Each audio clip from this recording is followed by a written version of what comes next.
तर आज मी दसऱ्याचा व्हिडिओ तुमच्यासोबत शेअर करणार आहे. तर इथे आम्ही माळ वगैरे यांनी बनवून घेतल्या आणि त्यानंतर डायरेक्ट संध्याकाळी शूट केलं आणि डायरेक्टली पूजा वगैरे मांडली होती मी इथे.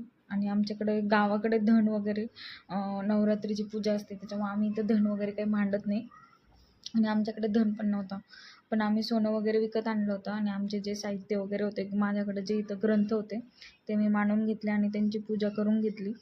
इथे मी लॅपटॉप वगैरे फोन वगैरे सगळंच ठेवलं होतं पूजेसाठी. ते मी सगळं ठेवलं आणि त्यांची पूजा करून घेतली आणि त्यानंतर गाडीची वगैरे पूजा करून घेतली सगळंच. तर असा गेला आमचा आजचा दसऱ्याचा दिवस. तर मी लवकरच लाँग व्हिडिओ आपल्यासोबत शेअर करेल. तर कसं वाटले तुम्हाला आमची दसऱ्याची पूजा नक्की सांगा. आणि असं काही माझं देवघर दिसत होतं दसऱ्याच्या दिवशी. व्हिडिओ आवडला असेल तर नक्की लाईक, शेअर आणि सबस्क्राईब करायला विसरू नका.